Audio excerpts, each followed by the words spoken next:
Canada is shaking tonight, not from an earthquake, but from a political explosion that just ripped through Ottawa's comfort zone. Alberta isn't threatening anymore. It's moving. Signatures in hand, laws rewritten, and a roadmap to walk out of Confederation. Saskatchewan's right behind it, Manitoba's opening the corridor, and even Quebec just dropped a bombshell whispering, maybe it's time we talk independence too. Because this time, the West isn't asking for change, it's taking it.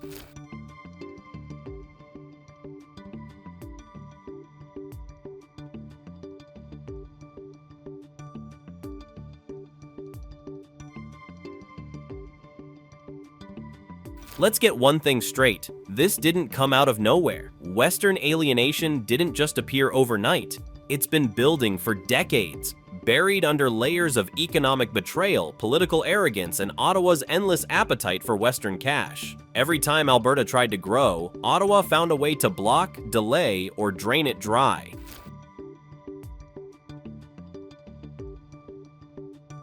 Think about it. 4.5 million barrels of oil a day, pipelines shelved, billions siphoned east through equalization. And politicians in Ottawa still have the nerve to call it national unity. What unity?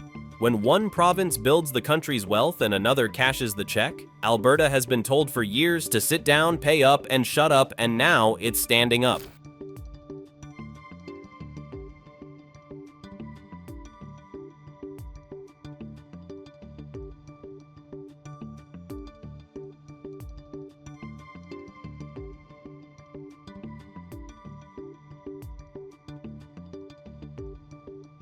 The numbers don't lie. Over $600 billion have been taken out of Alberta since the 1970s. $250 billion in the last decade alone. That isn't sharing. That's extraction disguised as patriotism. Alberta built schools in Quebec while its own hospitals were overcrowded. It funded Ontario's manufacturing bailouts while its own oil projects were strangled in red tape. That's not a federation. That's financial servitude dressed up as unity.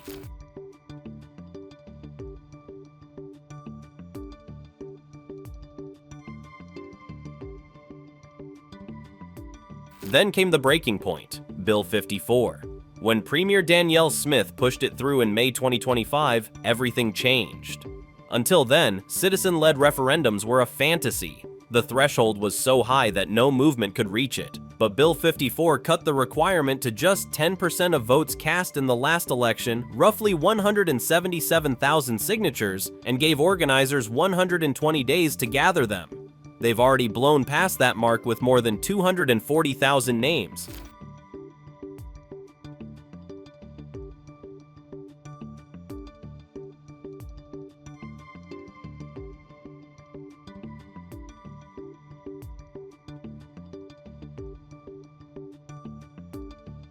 And the question is brutally simple. Should Alberta become a sovereign country? No legal jargon, no confusion. A straight yes or no to the future of the province. Danielle Smith isn't marching out of Confederation herself. She's letting the people drag the government there. She says the province won't put separation on the ballot, but will respect the democratic process if citizens demand it. That's a masterstroke. She gets to look moderate while letting her base build the exit ramp for her. What makes this moment different is that Alberta isn't just talking anymore. It's building. It's setting up its own pension plan that bypasses Ottawa's control. It's planning a provincial police force to replace the RCMP. It's drafting energy regulations in Calgary, not waiting for permission from federal bureaucrats. It's signing agreements with Saskatchewan and Manitoba to secure export routes south and east. This isn't about talk shows and town halls. It's about contracts, signatures, and strategy.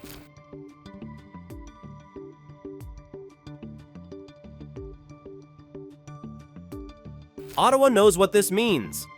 The federal system collapses the moment Alberta leaves. Equalization payments vanish overnight, and there's no one left rich enough or willing enough to keep paying Quebec's bills. That's why this moment feels so volatile. It's not the usual Western frustration. It's a province with the legal tools, economic muscle, and political will to actually walk. What used to sound like rebellion now reads like preparation, and Ottawa can't pretend not to see it anymore.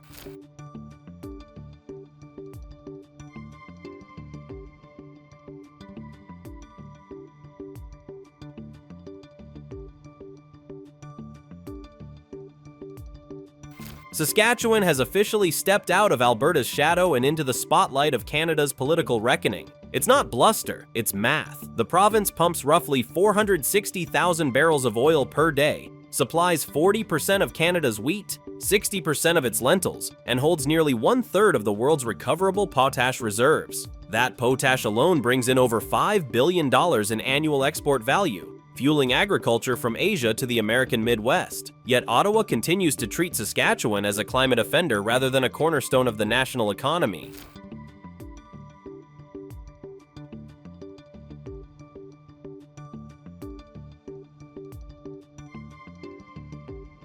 Premier Scott Moe has made his position unmistakable. He has said he will not block a citizen-driven referendum on separation if enough signatures are gathered. Under provincial law, it takes roughly 125,000 verified names to trigger such a vote, less than 15% of the electorate. Organizers say they can hit that target easily, citing polling data showing 34% of residents support independence, and another 15% are firmly committed to voting yes if a referendum were held. That's not fringe. That's 1 in 2 adults ready to leave Confederation under the right conditions. The core grievance is economic discrimination. Ottawa's carbon pricing plan, introduced in 2019 and now climbing from $65 per ton to $170 by 2030, hits Saskatchewan's farms harder than any other region. Grain dryers, combines, and fertilizer production all depend on diesel and natural gas, and no credible alternative exists at scale. Ottawa's own numbers show that the average Saskatchewan grain operation now pays over $14,000 a year in federal carbon levies. Meanwhile, Ontario's automotive sector and Quebec's aerospace industry receive billions in federal subsidies, effectively shielding them from the same climate costs that crush prairie producers.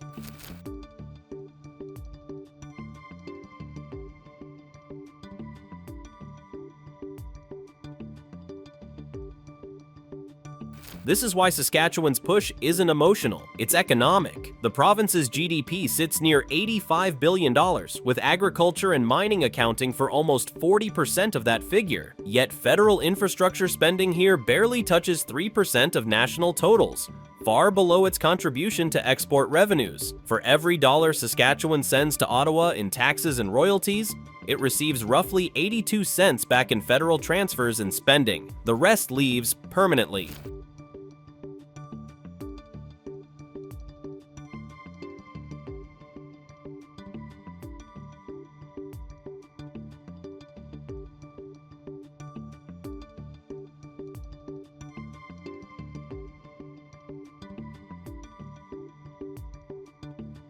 Behind closed doors, provincial officials are already mapping integration points with Alberta's plan: shared trade corridors, synchronized environmental standards, and an energy export framework that links oil and potash shipments through southern rail routes into the U.S. Midwest.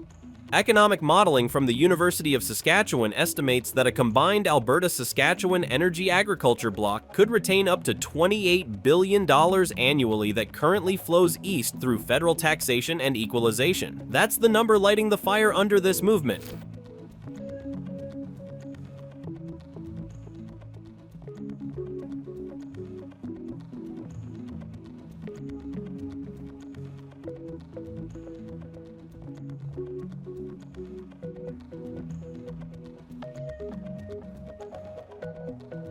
Manitoba has quietly become the hinge of the Western realignment. Positioned between Alberta and Ontario, it controls the rail networks, highways, and the Port of Churchill that connect the prairies to both the Great Lakes and the U.S. Midwest. Its $90 billion GDP relies heavily on manufacturing, transport, and hydroelectric power, with hydro alone supplying about 30% of Canada's capacity and exporting electricity to Minnesota and North Dakota. Yet federal infrastructure funding here remains under 4% of national totals, despite Manitoba sending over $1.3 billion more to Ottawa each year than it receives back.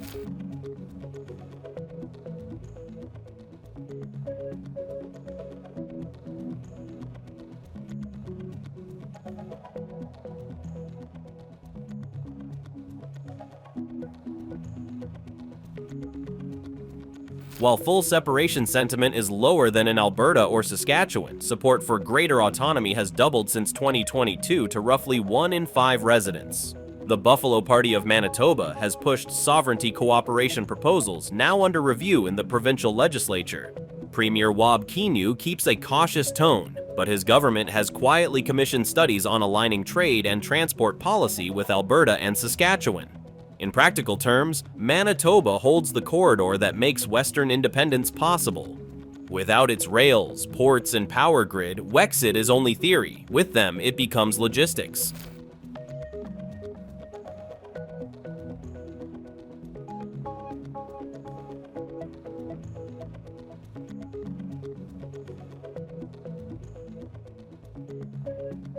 British Columbia's position in the Western movement is defined by economics, not emotion. The interior and northern regions generate nearly 70% of BC's export commodities, forestry, mining, and oil support, but receive less than a quarter of provincial infrastructure funding. Over the past decade, forestry exports have fallen 40%, and more than 60 sawmills in Prince George, Quesnel, and Williams Lake have closed. In 2024 alone, 4,800 forestry jobs were lost, most in interior towns. Federal environmental rulings and carbon levies have made many operations unprofitable. While Premier David Eby aligns with Ottawa's climate agenda, interior leaders are now partnering with Alberta-based service firms to reroute logistics and supply networks inland, bypassing the coast. If those routes expand, the economic hub of the province shifts away from Vancouver toward the prairies.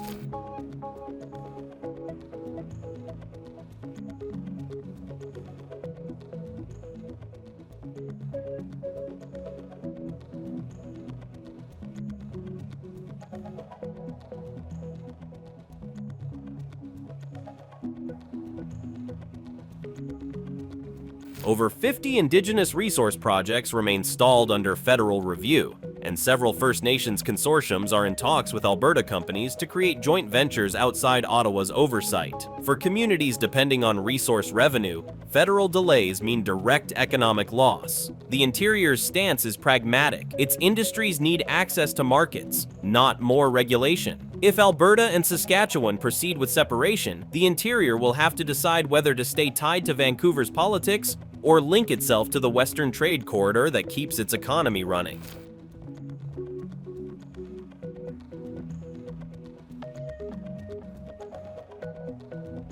Quebec's sudden involvement in Western separatism has shifted the national equation. In late 2025, a Quebec leader confirmed talks with Alberta on possible coordination toward independence, the first formal cross-regional contact of its kind. The move caught Ottawa off guard because it links Canada's two strongest separatist regions in a single conversation.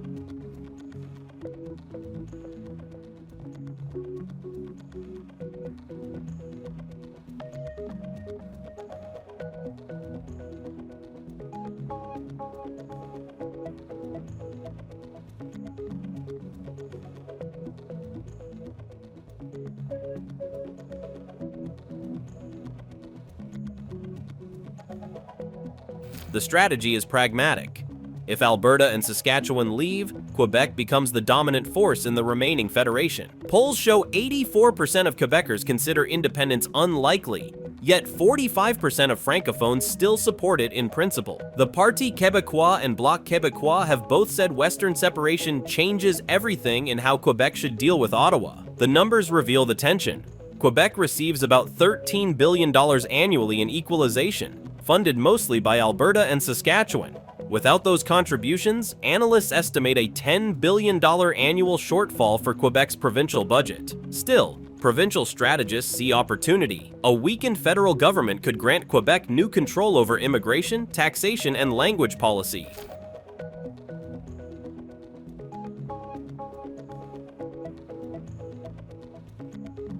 In short, Quebec is not driving WEXIT, but it is positioned to benefit from it. The province gains leverage whether the West stays or goes, making it the quiet winner in Canada's unfolding breakup scenario.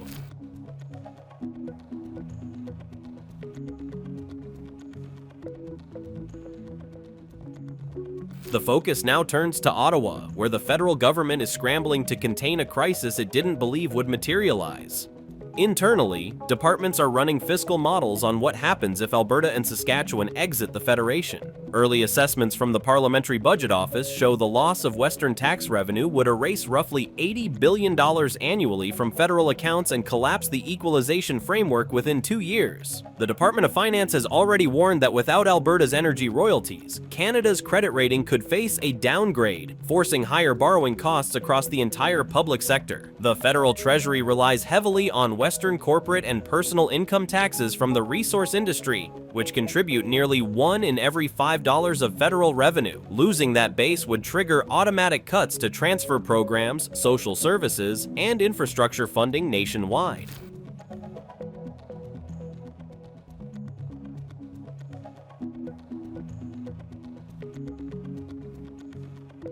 Politically, Ottawa's messaging has fractured. The Prime Minister's office insists national unity is secure, but cabinet briefings obtained by the press confirm growing tension between ministries over how to respond. The Department of Natural Resources argues for concessions on energy policy to calm the West, while the Environment Ministry refuses to alter federal emission targets. The stalemate has stalled any coordinated plan. Markets have already reacted. Since the first WEXIT petition numbers were released, federal bond yields have climbed by 0.4%. signaling investor concern about long-term stability. Provincial borrowing costs in Ontario and Quebec have followed. Economists now refer to this as the WEXIT risk premium.